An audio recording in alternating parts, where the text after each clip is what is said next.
I have built a randomizer with the names of 200 plus Pokemon characters up, and using this we're going to pluck 2 names out of there, and thus those characters will fight each other using their best possible teams. The rules are on the screen right now. First of all battles are to be conducted in Pokemon Showdown as 6v6 single battles, conducted in Gen 9 National Dex format where possible. The 2 combatants were picked out using a randomizer, and then rosters will be built using the Pokemon that have been shown to be owned by the characters in the video games, anime, written material, promotional material, and all other official Pokemon material. Pokemon that have never been officially caught by the trainer are not permitted to be used. An example of this might be Misty commanding Ash Ketchum's Pikachu in combat. In the event of a character not being able to have their roster filled out officially due to lack of Pokemon across all media, the team can be fleshed out with appropriate choices, going first to Pokemon introduced in that region, then the regional Pokédex, and finally the national Pokédex. For player characters, gift Pokemon options from that game must be considered before going to wild Pokemon. If a character has used a Pokemon that is unevolved, then it can be raised up to its final forms, with the exception being unless that Pokemon is synonymous with that character, i.e. Ash Ketchum's Pikachu. Legendaries, Mythicals, Ultra Beasts, Paradox Pokemon, Mega Evolutions and Z moves may only be used by characters that have been shown to have that capability in either the games or the anime or any other official Pokemon material. Any Gen 8 character has the capacity to Dynamax. Only characters shown to use Gigantamax forms may use those forms though. Any Gen 9 character has the capacity to Terastallize. Held items are permitted even if that character never used an item on that Pokemon in any battle. Welcome back to Pokemon Master Showdown, and last time we had an epic bout between Pyramid King Brandon of the Battle Frontier and Tayton Liza of Moss Deep City, but it resulted in a Pyrrhic victory for Pyramid King Brandon as the Trick Room team and the trio of the Reggies proved to be too much.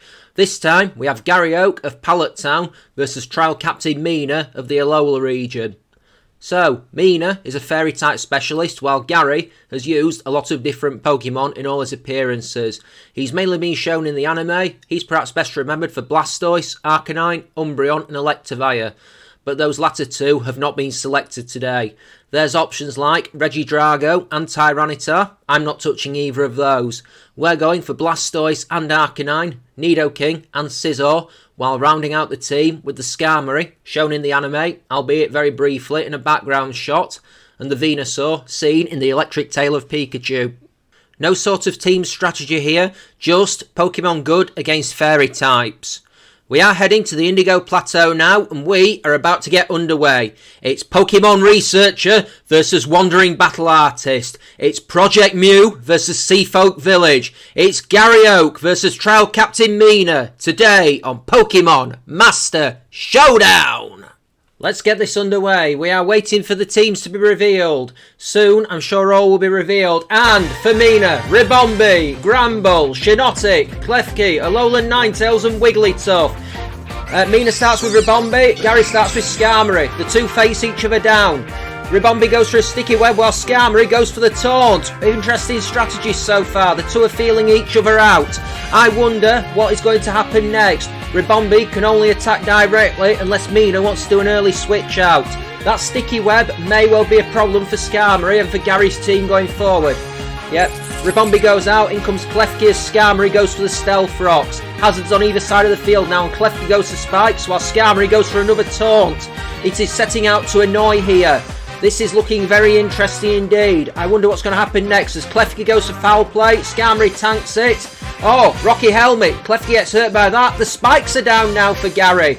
And Mina is going to have a real problem when she does a switching because Spikes will hit, Stealth Rock will hit. This could be very, very intriguing indeed as 2 opponents face each other down.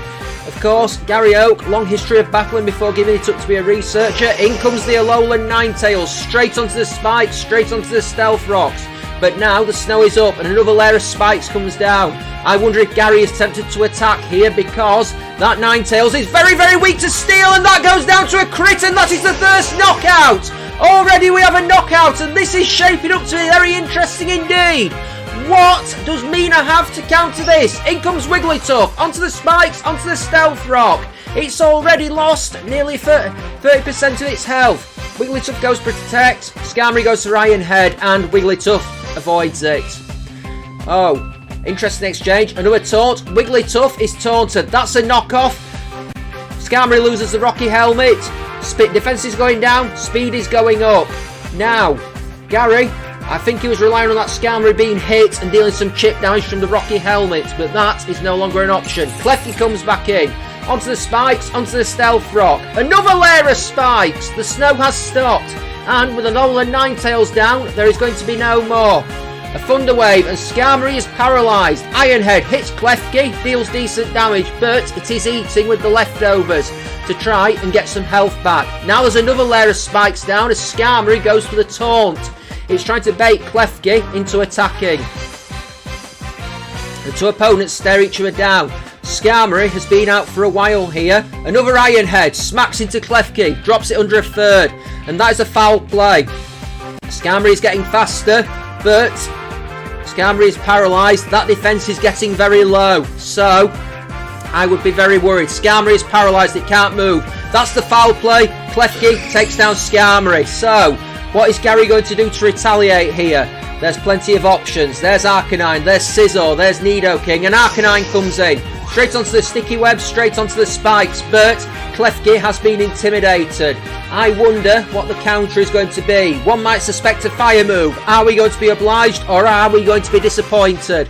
We will have to see. That Arcanine is a majestic beast. Can a pair of keys, a set of keys even, really beat the legendary Doggo? Flare Blitz smacks into Klefki, takes it down. We had to wait a while there, but the damage was done. Arcanine takes some recoil, but it is good. Gramble comes out, already loses a third of its health thanks to the spikes and the Stealth Rocks. Oh, and Arcanine hits the Scorching Sands. It didn't see that coming, and now it's been burned. Oh dear, Arcanine's paralysed. We've got two status afflictions on the field. I think Arcanine may well have had the better of that exchange. Its speed is low, Gramble hits the Earthquake, and that hurts, but another Scorching Scan strikes Gramble. Arcanine is healing from the leftovers. That burn is chipping away at the Gramble. Arcanine hits Extreme Speed, it crits, Gramble goes down. This is slaughter. Mina is 3 down. Of her 3 Pokemon left, 2 of them are very weak to fire. Wigglytuff comes out. Wigglytuff gets badly hurt by the hazards. This has been an intriguing match so far. Wigglytuff goes to the Protect. Arcanine Extreme Speed blocked by the Protect, but we saw what was coming from a mile away. I think Arcanine lands one decent hit here, it will be over.